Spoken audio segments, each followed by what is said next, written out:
Olá você, boa tarde, seja muito bem-vindo ao canal Combativo, canal Jader Pires. Eu vou direto ao assunto. Ocorreu hoje a audiência na Câmara dos Estados Unidos, no Congresso dos Estados Unidos, sobre a denúncia de censura. A gente sabe que é um momento importante, um momento de a gente unir forças para ajudar os cidadãos gaúchos nessa tragédia, porém, essa audiência já estava marcada já há praticamente uns 15, quase 20 dias para hoje, né?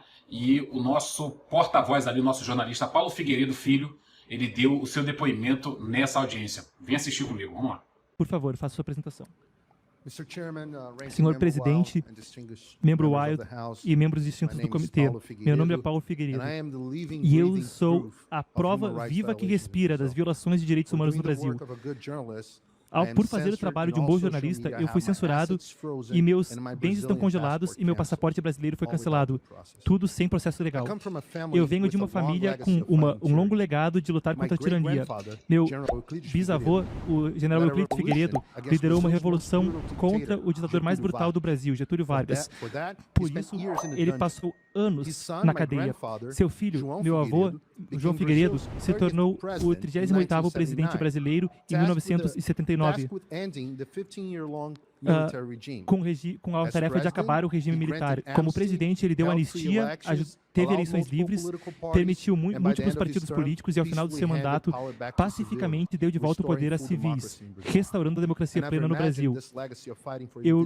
Com esse legado de gerações lutando por liberdade de expressões, agora cai sobre mim. Ao final de 2022, ano da última eleição presidencial no Brasil, eu era um comentarista político na JP News, uma rede de TV frequentemente comparada à Fox News americana. O show de prime time que eu estava foi elegido o melhor pelo país e havia mais audiência que as últimas duas redes combinadas, incluindo o CNN. Eu tinha mais de 5 milhões de seguidores em todas as redes sociais, com mais engajamento que virtualmente qualquer jornalista. Sob qualquer medida, eu era um dos jornalistas mais influentes do país, até que eu comecei a ser alvejado por uma série de decisões da mais alta corte do país. Em dezembro de 2022, eu tive todas as minhas redes sociais canceladas para brasileiros. Depois eu descobri que a ordem também congelava meus bens financeiros, suspendia a confidencialidade das minhas transações, ameaçava multas toda vez que eu dizia algo que não estava de acordo com o ministro Alexandre de Moraes e até cancelaram meu passaporte brasileiro. Eu desapareci de todo o meu público. Esse é o equivalente moderno de ser mandado por uma cadeia, como foi meu bisavô.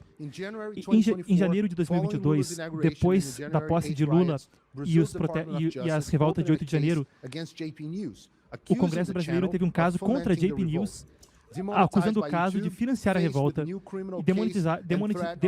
desmonetizaram e ameaçaram a concessão pública e a Jovem Pan cedeu e demitiu todos os seus comentaristas conservadores e adotaram uma linha mais pró-morais. Eu estava desempregado, com tudo congelado e sem minhas redes. O Rumble e o Locals prometeram sempre manter a liberdade de expressão. Então, eu me juntei a eles, me tornando um dos principais criadores de conteúdo em cada um, com 120 mil no Rumble e cerca de 6 mil inscritos pagos no Locals. Mas em 2023, ordens absurdas e imorais e a sua pressão, comigo como um dos principais alvos, acabaram fazendo com que ambas as plataformas fossem fechadas para todos os brasileiros. Em 8 de fevereiro de 2024, mídia brasileira noticiou uma nova ofensiva contra mim. Eu estava sendo investigado por falar de forma precisa na TV sobre o alto comando brasileiro e seu papel em dezembro de 2022. Nessa investigação, houve uma nova medida proibindo que eu tivesse contato com o ex-presidente Bolsonaro e com qualquer outra pessoa investigada. Uma tática clara de intimidação que cerceia minha atividade jornalística. Existe um único objetivo por trás de cada uma dessas coisas. Um fator comum, Alexandre de Moraes. Lembrem desse nome. Ele é de fato o ditador do Brasil. Ele é um ministro da Suprema Corte, ele dirige o TSE, a Corte Eleitoral, e ele também está adiante da infame investigação de fake news, que começou em 2019 e segue até hoje. Um precedente alarmante. Ao longo de tudo isso, meu trabalho estava ocorrendo do meu estúdio, na Flórida, onde eu morava desde 2016. Eu, portanto, estava sob a jurisdição desse país o tempo todo e, consequentemente, era protegido pelos direitos garantidos pela primeira emenda da Constituição americana. As companhias americanas têm obedecido ordens ilegais diretamente de ministros brasileiros, sem procedimentos internacionais, e estão cedendo dados de indivíduos que estão sob jurisdição americana. Esse Congresso deveria lidar com isso, já que não só viola nossos direitos constitucionais, mas também expõe um risco de inteligência e possivelmente viola a FCPA. De forma alguma, eu fui o único jornalista afetado. No mesmo dia, um jornalista premiado e autor premiado, Rodrigo Constantino, que está aqui, e Guilherme Fiuza, foram alvos de decisões que eram copia e cola disso. Outros jornalistas, como Alan dos Santos, também presente aqui hoje, enfrentaram medidas até mais duras, incluindo ordens de prisão. O podcaster libertário Monarch, conhecido como Joe Rogan brasileiro, sofreu um destino semelhante. Estão ambos exilados nos Estados Unidos. Há outros exemplos, incluindo congressistas ou mesmo a juíza Ludmila Grillo, aqui na audiência, um congressista como Gustavo Gayer, Nicolas Ferreira, também estão aqui. O Marcel Van Hatten, Carlos Ordi, Alexandre Ramagem, Carla Zambelli. Muitos outros membros do Congresso e mesmo o senador Marcos Duval, que teve suas redes sociais bloqueadas, seus escritórios invadidos. O congressista Daniel Silveira atualmente está 9 anos na prisão por gravar um vídeo criticando duramente Moraes. O ex-congressista Deltan Dallagnol, o ex-procurador que colocou Lula condenado por corrupção, também está aqui por ordem de Moraes. Uma pesquisa mostra que 70% dos congressistas brasileiros acreditam que a Suprema Corte invade sua jurisdição. 2/3 dos brasileiros acreditam que o país vive sob uma ditadura judiciária. Demonstrações com centenas de milhares de pessoas são principalmente contra Moraes. O povo brasileiro e o Congresso sabem que Moraes está fora de controle, mas estão paralisados com medo. Muitos perguntam como um único juiz pode fazer tantas coisas, dado que o Brasil tem leis para a liberdade de expressão. Na verdade, Alexandre de Moraes não tem esse poder por lei, e suas ações flagrantemente violam a Constituição do Brasil, e especificamente o artigo 5º, artigos 4, 9º e artigo 220, bem como leis internacionais das quais o Brasil é signatário, como o artigo 13, parágrafos 1 e 2 da Convenção Americana de Direitos Humanos e o artigo 19 da Declaração Universal de Direitos Humanos. Essa censura e perseguição acontecem dentro de processos ilegais, como a dita investigação das fake news, que agora investiga até Elon Musk. De Moraes age como a suposta vítima, investigador, procurador e é o juiz, sem direito a recurso. Ele também age através do seu cargo no TSE, que deu para ele poderes diferenciados durante as eleições de 2022, que persistem até hoje. Esses atos ocorreram de forma velada, com casos correndo sob sigilo judicial e com advogados sem acesso aos arquivos. Meu caso é icônico. Por 1 ano e meio estou sofrendo as penas sem ter sido formalmente noticiado dos procedimentos contra mim, me tornando incapaz de me defender. Eu só sei das decisões contra mim por causa de quando o Comitê Judiciário dessa Câmara deu um pedido pelas decisões judiciais. Os específicos me chocaram e chocaram o mundo e chocaram o povo brasileiro. Esse sigilo acontece porque o Brasil não tem mais nenhuma lei criminalizando fake news, o que quer que seja. Por esse motivo, Moraes tem uma série de alegações na Corte Interamericana de Direitos Humanos, mas lamentavelmente eles estão sentados sobre os casos. Os Estados Unidos talvez tenham um papel amplo nesse senso. Alguns poderiam dizer que o governo americano e ONGs agiram diretamente para fortalecer a censura no Brasil. Primeiro, o governo americano talvez tenha ajudado o TSE brasileiro a desenvolver estratégias para, aspas, combater desinformação e tenha fortalecido práticas de censura com agentes do FBI e oficiais do Departamento de Justiça participando em reuniões do TSE, com participação também da Inteligência Brasileira de Inteligência BIM. Essas reuniões marcaram o início da escalada autoritária do TSE. As táticas destacadas recentemente do relatório dessa Câmara detalham como o governo Biden coagiu companhias de Big Tech a censurarem americanos, o que é muito próximo do modus operandi acontecendo no Brasil. No entanto, enquanto o governo Biden agiu de forma principalmente informal, Moraes deu ordens judiciais pela Corte Suprema do Brasil, ameaçando multas em desconexão completa do Brasil para as Big Techs, como aconteceu com o Telegram em 2022. ONGs como americanas, como a Ford Foundation e a Open Society de George Soros, fundaram iniciativas que trabalharam perto de Moraes. O Foreign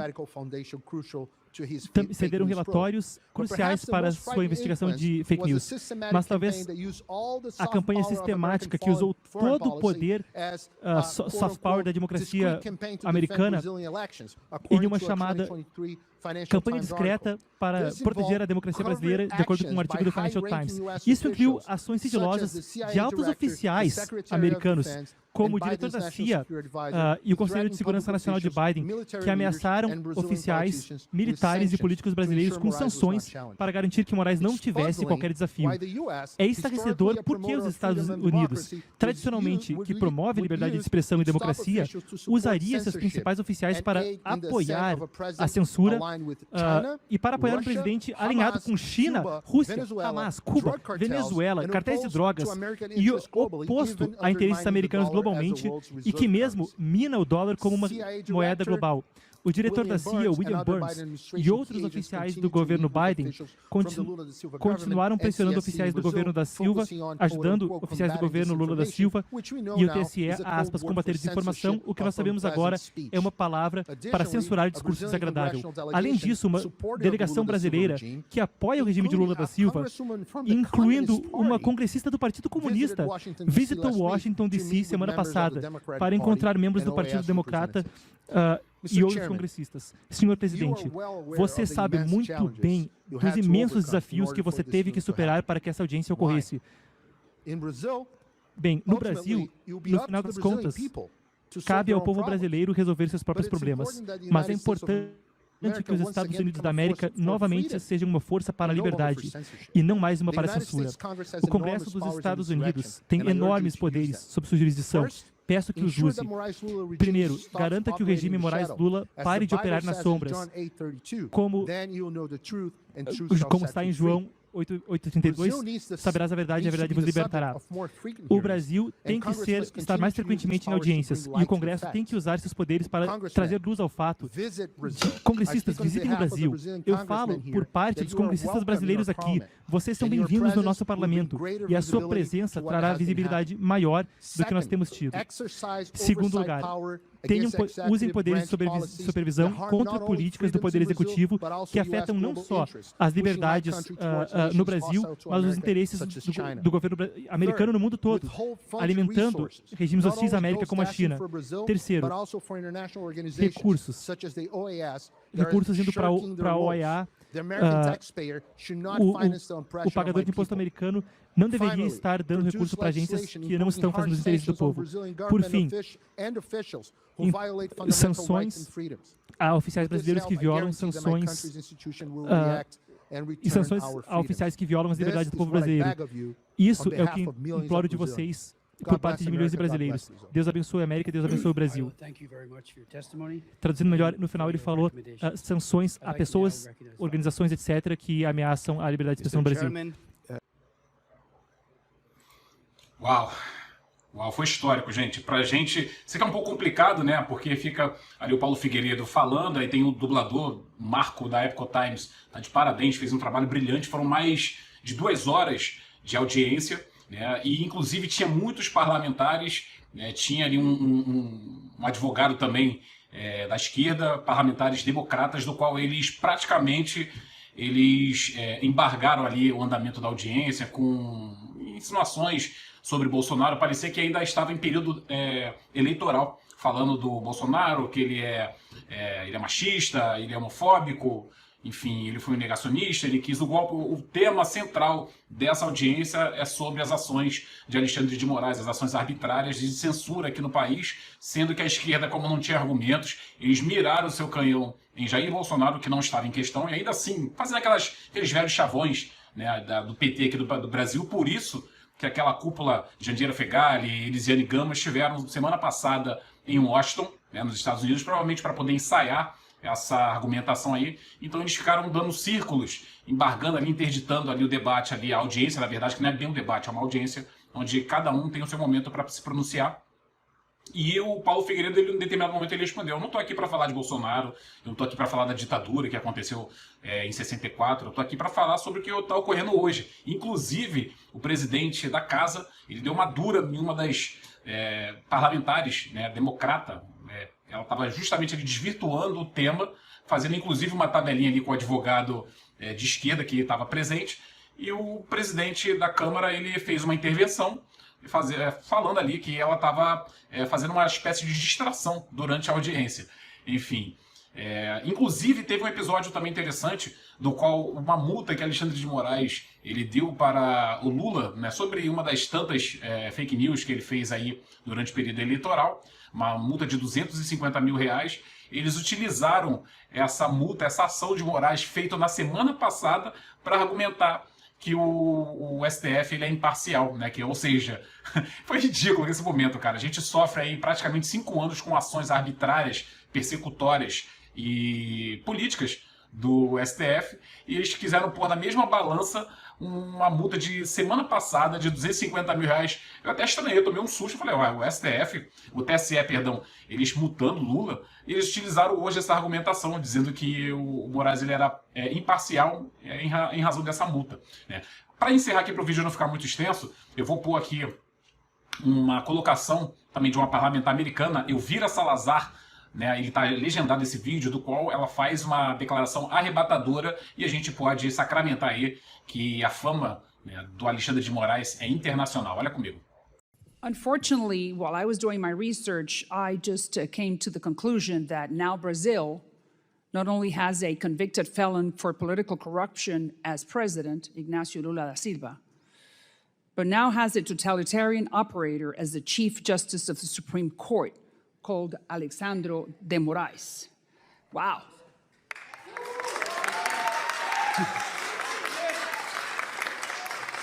Thank you. I mean, there's nothing to celebrate. Poor Brazilians. They deserve a lot better. Uau. Arrebatador nessa colocação dessa congressista. Ela matou a pau, ainda teve um momento que ela fez a exaltação de Alexandre de Moraes, a imagem do ministro que macula a nossa democracia, a nossa história. Isso aí vai ficar para sempre.